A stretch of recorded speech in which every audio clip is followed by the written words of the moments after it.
Puji Tuhan, we are live now. Dan hari ini kita akan belajar dari Yohanes pasal yang ke-17. Jadi kita di sini belajar Alkitab bareng ya. Live di TikTok, secara live di TikTok, Excelsior.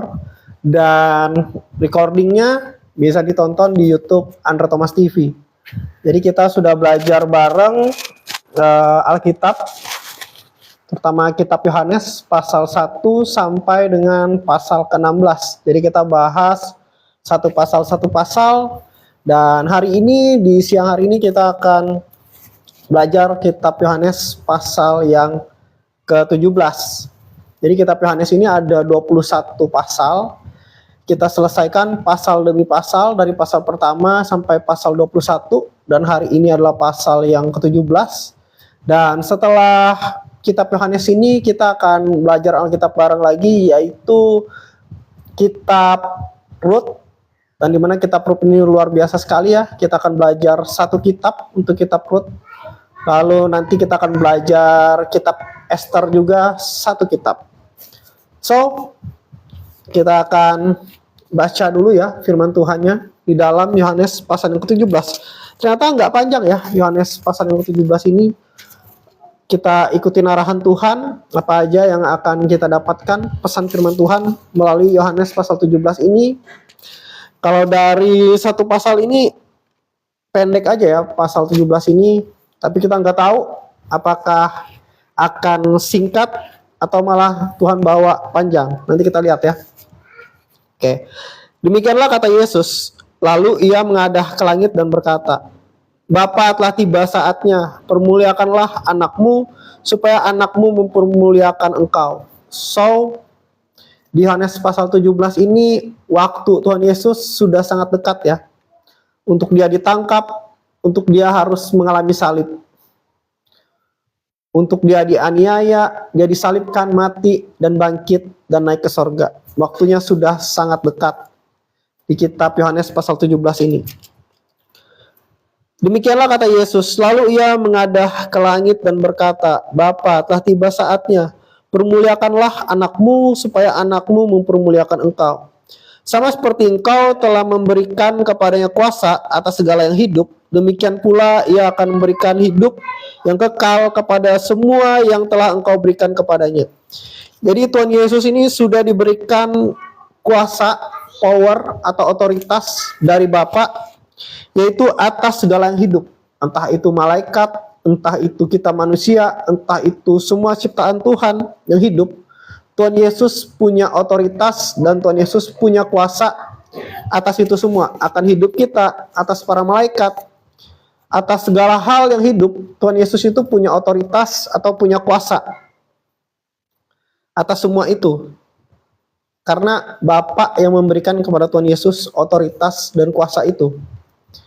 Sama seperti ketika kita memiliki sebuah HP, kita punya otoritas kuasa dengan HP kita. Atau kita memiliki sebuah barang, kita memiliki suatu, kita memiliki otoritas atau kuasa terhadap itu. Misalnya kita punya otoritas terhadap rumah kita bisa bebas mendesain rumah kita seperti apa.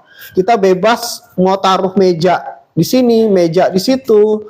Kita bebas mau ngecat rumah kita warna apa. Nah, itu berbicara tentang otoritas ya. Atau kalau kita punya mobil, kita bebas mau modif mobil kita seperti apa. Apakah kita mau masukin lampu LED di situ? Apakah kita mau kasih pengharum di situ? Apakah kita mau menambahkan aksesoris di mobil kita? Ketika kita memiliki kuasa terhadap suatu barang atau benda gitu ya. Dan Tuhan Yesus ini punya kuasa, diberikan kuasa, otoritas atas segala sesuatu yang hidup, termasuk atas hidup kita, malaikat-malaikat, segala macam. Jadi jangan diragukan lagi ya. Nah, dan otoritas kuasa ini ya, itu adalah otoritas kuasa yang adalah Tuhan itu sendiri. Nah, juga Tuhan Yesus bilang bahwa Tuhan Yesus akan memberikan hidup yang kekal kepada semua yang telah diberikan Bapa kepadanya. Jadi selain memiliki kuasa, otoritas, Tuhan Yesus juga memberikan hidup yang kekal bagi orang-orang yang sudah Bapa berikan kepada dia. Kalau kita lihat di pasal-pasal sebelumnya, kita ini datang kepada Yesus karena Bapa yang memberikan kepada kita. Dan Tuhan Yesus berkuasa dan dia memberikan hidup yang kekal bagi orang-orang yang diberikan Bapa kepada dia. Inilah hidup yang kekal itu, yaitu bahwa mereka mengenal Engkau, satu-satunya Tuhan dan benar, dan mengenal Yesus Kristus yang telah Engkau utus. Jadi hidup kekal itu sesimpel kita mengenal Bapa yang adalah Tuhan, dan kita mengenal Yesus Kristus yang Bapa utus, ya. Jadi itulah hidup yang kekal, sesimpel itu saja. Aku telah mempermuliakan engkau di bumi dengan jalan menyelesaikan pekerjaan yang kau berikan kepadaku untuk melakukannya.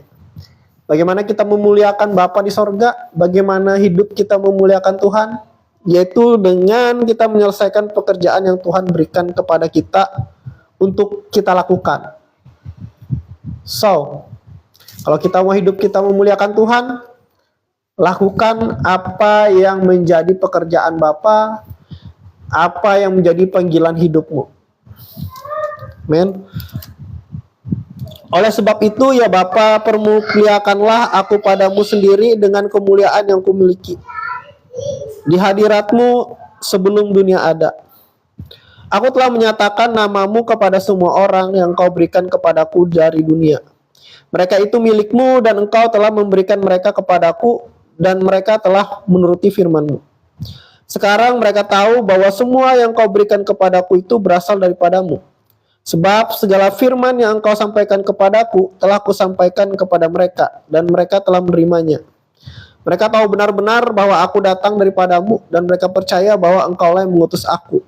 Aku berdoa untuk mereka, bukan untuk dunia aku berdoa, tetapi untuk mereka yang telah engkau berikan kepadaku, sebab mereka adalah milikmu. Jadi Tuhan Yesus berdoa bukan untuk seluruh dunia ya, tetapi untuk orang-orang yang diberikan Bapa kepada Tuhan Yesus. Sebab mereka adalah milik Bapa di sorga, milik Tuhan. Nah, jadi ciri-ciri orang yang menjadi milik Tuhan, orang yang diberikan Bapa kepada Tuhan Yesus, yang menerima hidup kekal, dan yang Tuhan Yesus doakan, yaitu adalah orang-orang yang dimana Tuhan sudah menyampaikan firman kepada mereka dan mereka menerimanya. Mereka tahu benar-benar bahwa Yesus datang daripada Tuhan dan mereka percaya bahwa Tuhan yang mengutus Tuhan Yesus. Ya. Yesus Kristus adalah Tuhan. So, kalau kamu di dalam Yesus saat ini percaya kepada Yesus sebagai Tuhan dan Juru Selamat, maka kamu adalah orang yang menjadi milik Bapa di sorga, milik Tuhan. Dan tidak ada yang bisa merebut kamu dari tangan Bapa, dari tangan Tuhan. Dan segala milikku adalah milikmu, dan milikmu adalah milikku. Dan aku telah dipermuliakan dalam mereka. Jadi kemuliaan Tuhan Yesus adalah kita. Jadi kita ini adalah kemuliaan Tuhan Yesus. Setiap orang punya kemuliaannya masing-masing ya. Saya punya teman, dia suka beli barang-barang branded. HP iPhone, sepatu branded, Nike, Onitsuka Tiger. Pokoknya dia mau suka pakai barang-barang yang branded, barang-barang yang bagus. Karena dia pikir, dia pernah cerita ke saya, ketika dia memiliki barang itu, disitulah harga dirinya ya. Di situ dia merasa, wow, kemuliaan itu ya. Di situ dia merasa bangga, dia merasa senang. Yang menjadi kemuliaannya adalah itu. Barang-barang branded itu. Dan tahukah kalian apa yang menjadi kemuliaan Tuhan? Ternyata kemuliaan Tuhan adalah kita. Kita yang menerima Yesus sebagai Tuhan dan Juru Selamat, kita adalah kemuliaan bagi Tuhan. Tuhan gak perlu flexing karena segala sesuatu adalah milik Tuhan. Emas dan perak adalah kepunyaanku, kata firman Tuhan. Langit dan bumi ini kepunyaan Tuhan. Segala yang hidup ini kepunyaan Tuhan. Tapi Tuhan gak menaruh kemuliaannya kepada emas, perak, tetapi dia menaruh kemuliaannya kepada kita, yaitu orang-orang yang menerima Yesus sebagai Tuhan dan Juru Selamat.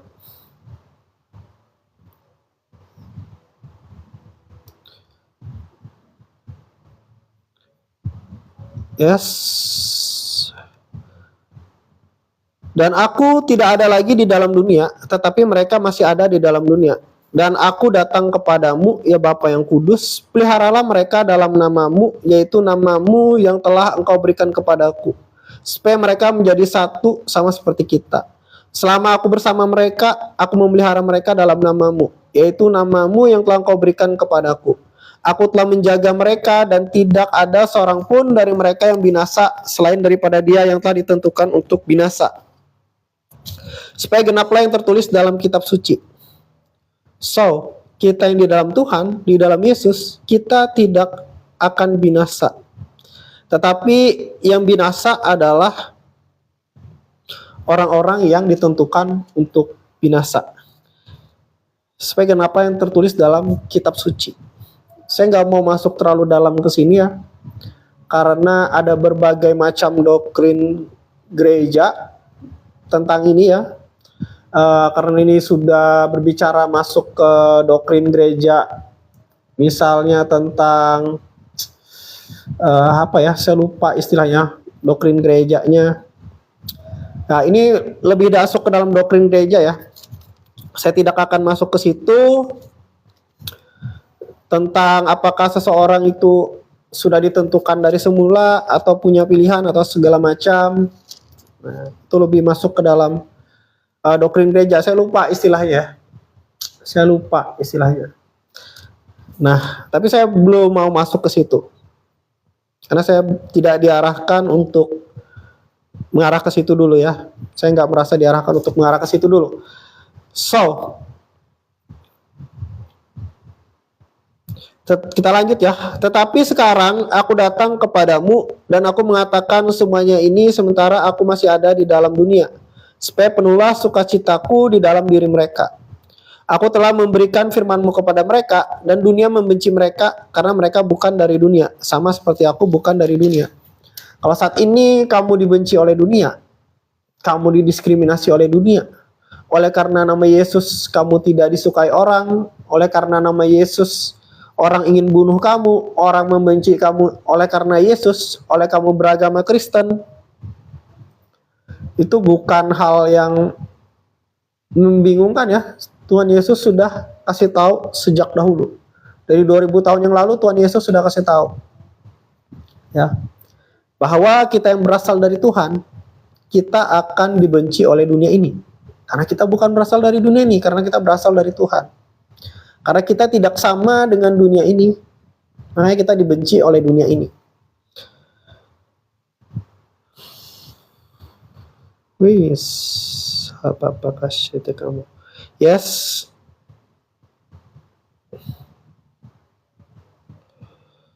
Aku tidak meminta supaya engkau mengambil mereka dari dunia, tetapi supaya engkau melindungi mereka daripada yang jahat. Jadi Tuhan Yesus berkata, Bapak, aku nggak minta engkau mengambil mereka ini dari dunia ini, karena di dunia ini mereka dibenci. Tetapi Tuhan Yesus berkata, supaya mereka dilindungi daripada yang jahat. Kita tetap ada di dunia ini, selama kita masih hidup, kita tetap ada di dunia ini. Tapi Tuhan Yesus berdoa agar kita dilepaskan dari yang jahat. Tuhan Yesus pernah mengajarkan bahwa kita seperti domba di tengah serigala. Kita adalah domba di tengah-tengah serigala. Kita adalah terang anak Tuhan di tengah generasi yang bengkok.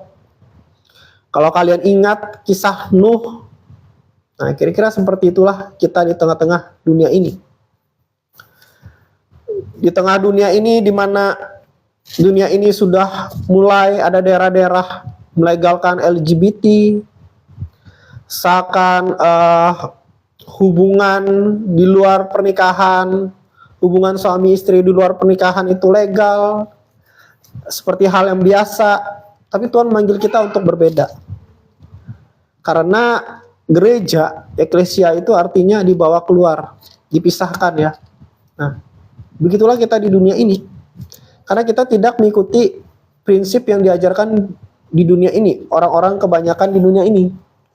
Kita dibawa Tuhan untuk hidup berbeda dengan orang-orang yang di dunia ini. Makanya dunia ini membenci kita. Makanya gara-gara kamu berpegang pada prinsip firman Tuhan, kamu dikatakan alim, pendeta, sok suci, sok rohani. Karena kamu berbeda dengan dunia ini. Karena kamu berasal dari Tuhan. Makanya kadang-kadang orang yang hidup sesuai firman Tuhan itu terlihat aneh, terlihat seperti orang yang aneh ya. Karena kita tidak hidup seperti cara hidup dunia ini. Kita berbeda dari dunia ini. Orang mengajarkan balas dendam, mata ganti mata, gigi ganti gigi. Orang berbuat jahat dengan aku akan lebih jahat lagi. Itu yang diajarkan dunia. Tetapi firman Tuhan mengajarkan kita, pembalasan adalah hak Tuhan, jangan balas dendam. Kalau kamu ada marah, jangan sampai matahari terbenam sebelum amarahmu itu padam. Firman Tuhan juga mengajarkan untuk mengampuni, di mana orang sekarang balas dendam, kekerasan, tapi Tuhan bilang untuk mengampuni, di mana orang pergaulan bebas, tapi kita jaga kekudusan. So, itulah yang membuat kita berbeda dengan dunia ini. Karena itulah dunia membenci kita. Karena itulah dunia meledek kita. Karena kita jaga kekudusan, gak mau sembarangan cari pasangan. Orang bilang, kenapa belum nikah-nikah? Karena kita gak mau sembarangan, kita mau ngikuti instruksi Tuhan. Gak mau yang sembarangan. Gak mau yang asal-asalan, padahal bisa aja kalau asal-asalan gitu ya.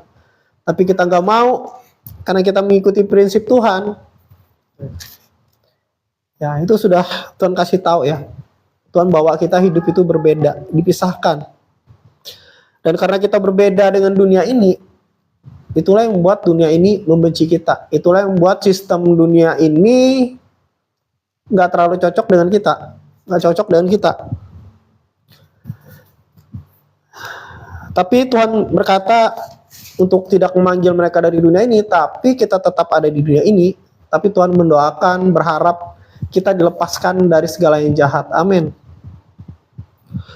So, kalau Anya lagi di kantor kayaknya Anya ya.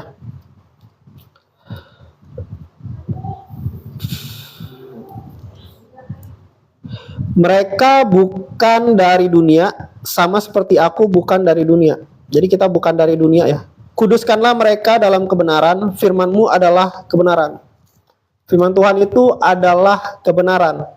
Apa yang ditulis di firman Tuhan ini, yang dinubuatkan di firman Tuhan ini, semuanya itu tergenapi, semuanya itu terjadi.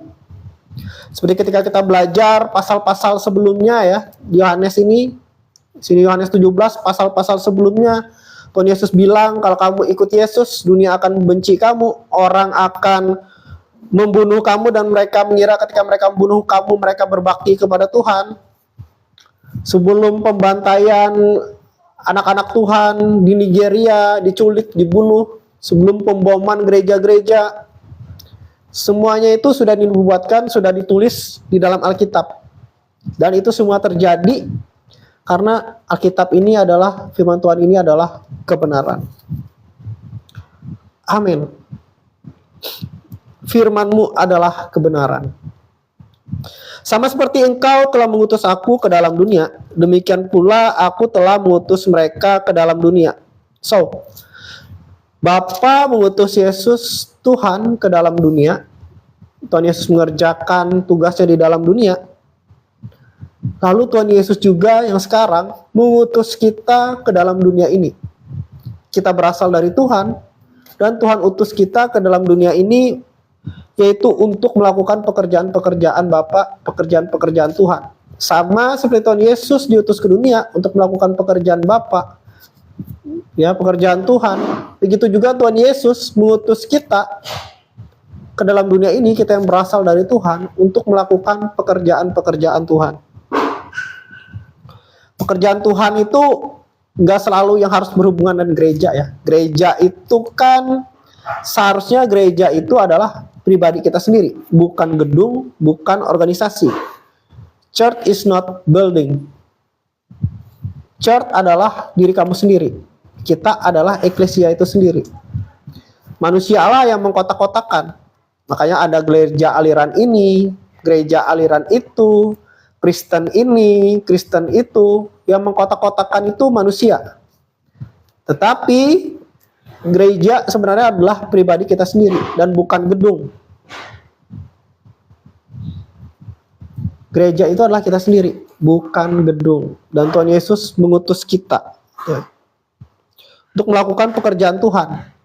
Melakukan pekerjaan Tuhan itu jadi tidak selalu berbicara tentang kita melakukan pelayanan di gereja yang berupa gedung atau organisasi. No. Itu mungkin cuma sekali seminggu. Akan ada yang 2 kali seminggu. Tetapi bagaimana kita melakukan pekerjaan Tuhan? Yaitu ketika Tuhan mengutus kita di dalam dunia ini, ke dalam sistem dunia ini, ke dalam marketplace. Bisa di pemerintahan, bisa kamu sebagai pebisnis, bisa kamu sebagai guru, bisa kamu sebagai PNS, bisa kamu sebagai polisi, bisa kamu sebagai anak, bisa kamu sebagai orang tua. Apapun profesi kamu, kamu adalah gereja Tuhan, kamu adalah orang yang Tuhan utus di dalam dunia ini, di dalam marketplace. Dan Tuhan memakai orang-orang yang di dalam marketplace.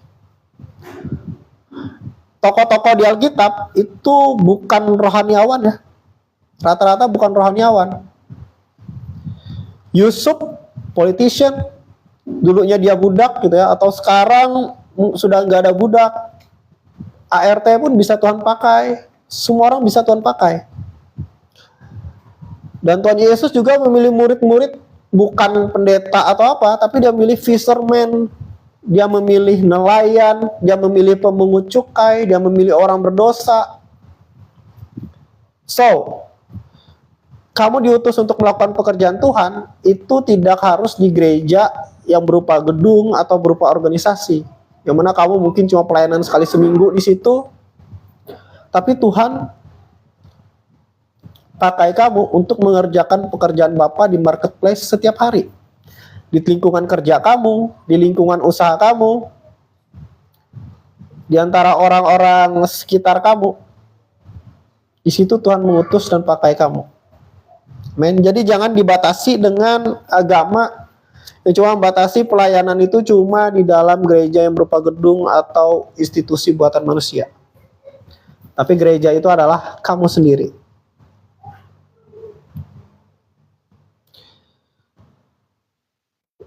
Sama seperti engkau telah mengutus aku ke dalam dunia, demikian pula aku telah mengutus mereka ke dalam dunia. Dan aku menguduskan diriku bagi mereka, supaya mereka pun dikuduskan dalam kebenaran.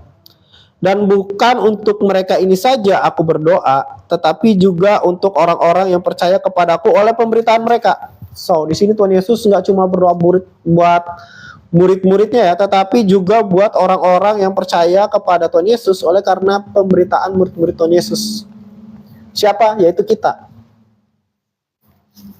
Lewat pemberitaan murid-murid Tuhan Yesus, ya, bahkan Injil itu sampai ke penjuru dunia ini ya, bahkan sampai ke Kalimantan tempat saya ini di Kalimantan Tengah.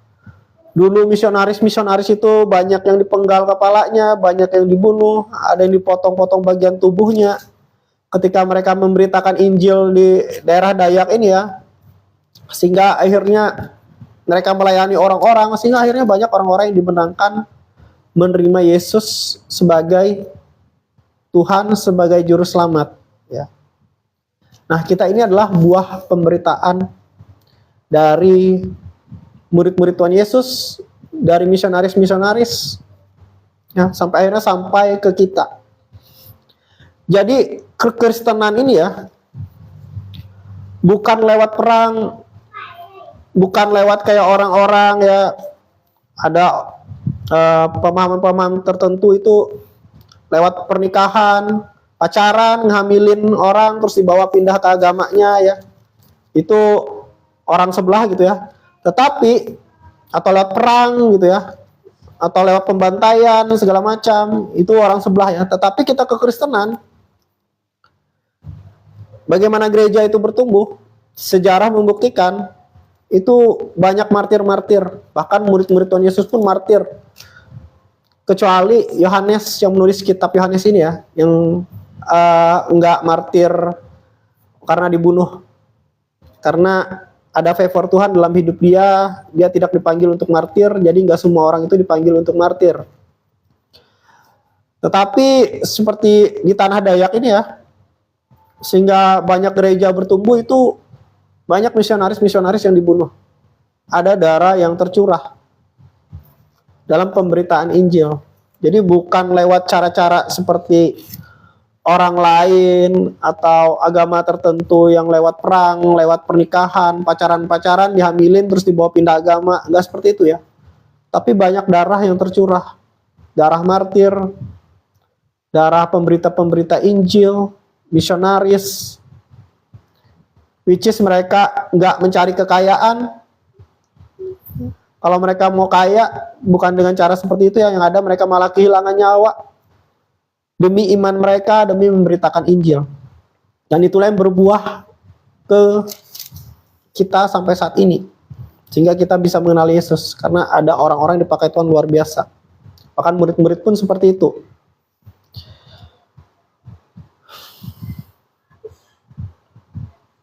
Dan bukan untuk mereka ini saja aku berdoa, tetapi juga untuk orang-orang yang percaya kepadaku oleh pemberitaan mereka, supaya mereka semua menjadi satu, sama seperti Engkau ya Bapa di dalam aku dan aku di dalam Engkau, agar mereka juga di dalam kita, supaya dunia percaya bahwa Engkaulah yang telah mengutus aku. Dan aku telah memberikan kepada mereka kemuliaan yang Kau berikan kepadaku, supaya mereka menjadi satu, sama seperti kita adalah satu. Aku di dalam mereka dan Engkau di dalam aku, supaya mereka sempurna menjadi satu, agar dunia tahu bahwa Engkau yang telah mengutus aku dan bahwa Engkau mengasihi mereka sama seperti Engkau mengasihi aku. Tuhan Bapa mengasihi kita sama seperti Bapa mengasihi Tuhan Yesus, dan kita menjadi satu dengan Tuhan, dengan Bapa, dengan Tuhan Yesus. Ya Bapa, aku mau supaya dimanapun aku berada, mereka juga berada bersama-sama dengan aku. Mereka yang telah Engkau berikan kepadaku. Amin. Agar mereka memandang kemuliaanku yang telah Engkau berikan kepadaku. Sebab Engkau telah mengasihi aku sebelum dunia dijadikan. So, Tuhan Yesus berdoa, dan ini maunya Tuhan Yesus, yaitu dimanapun Yesus berada, kita berada bersama-sama dengan Tuhan Yesus. Maukah kamu berada bersama-sama dengan Tuhan Yesus? Kalau Tuhan Yesus ada di sorga, kita bersama-sama dengan Tuhan Yesus. Kita memiliki hidup kekal, di mana Tuhan Yesus berada, di situ kita berada. Itulah doa Tuhan Yesus.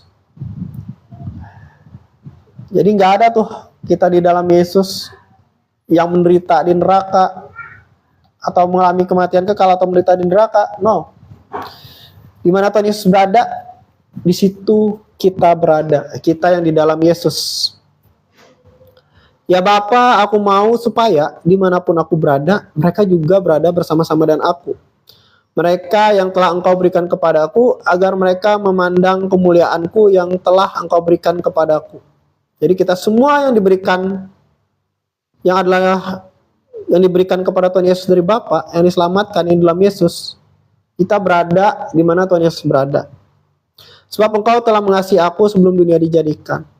Ya Bapa yang adil, memang dunia tidak mengenal Engkau, tetapi aku mengenal Engkau, dan mereka ini tahu bahwa Engkaulah yang mengutus aku. Dan aku telah memberitahukan namamu kepada mereka, dan aku akan memberitahukannya supaya kasih yang Kau berikan kepadaku ada di dalam mereka dan aku di dalam mereka. Ayat 26, dan aku telah memberitahukan namamu kepada mereka. So, Tuhan itu punya nama ya. Tuhan itu punya nama. Bapa di sorga itu punya nama. Jadi perlu dipisahkan ya antara nama dan gelar. Presiden itu gelar. Nama presiden kita itu adalah Prabowo. Ayah atau bapak itu gelar.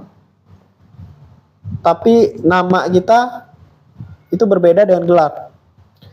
Misalnya saya seorang CEO perusahaan misalnya. Gelar saya CEO, tapi nama saya Andre Thomas. Nah, jadi perlu dipisahkan nama dan gelar. Dan Tuhan itu punya nama. Kalau kita manggil dia Tuhan, itu gelarnya. Elohim itu gelarnya. Tapi Tuhan punya nama, yaitu Yahweh. Ya. Jadi Tuhan itu punya nama. Ya. Jadi perlu dipisahkan nama dan gelar. Saya nggak mau terlalu masuk lebih dalam tentang nama dan gelar ini. Saya merasa belum harus menyampaikan ke situ. karena kalau kita masuk ke situ juga pasti banyak pro kontra. Tapi yang seperti kalian lihat ya, kalian dengarkan, saya mengganti nama Allah itu dengan Tuhan. Tapi saya tidak mau bahas itu, oke? So, demikian firman Tuhan hari ini. Bagi teman-teman yang ingin mengikuti live-nya, boleh mengikuti live-nya di TikTok. Nah, link TikTok media sosial saya ada di deskripsi YouTube. Bagi teman-teman yang ingin menonton recording atau menonton video-video lainnya tentang belajar Alkitab bareng atau pesan firman Tuhan, teman-teman bisa menonton di YouTube Andre Thomas TV. Saya tutup dengan sebuah mimpi yang unik ya. Jadi sekitar berapa hari yang lalu atau seminggu atau lebih gitu ya, saya mimpi hal yang unik ya. Saya nggak tahu mimpi ini dari Tuhan atau dari pikiran saya sendiri, saya nggak tahu ya. Saya mimpi Marshanda itu di dalam Tuhan, dia di dalam Yesus, dan dia nggak malu mengakui Yesus di depan umum. Jadi dia di sebuah tempat gitu ya, di sebuah video, entah podcast atau wawancara, interview atau apa, terus dia berdoa seperti ini, dan dia tidak malu ya, dia berdoa seperti ini dengan imannya kepada Tuhan Yesus. Saya dapat mimpi seperti itu, tapi saya tidak tahu apakah ini sekedar mimpi biasa, pikiran saya aja, atau dari Tuhan, saya nggak tahu. Tapi saya dapat mimpi yang unik seperti itu ya, nggak tahu juga. Oke, Tuhan Yesus memberkati.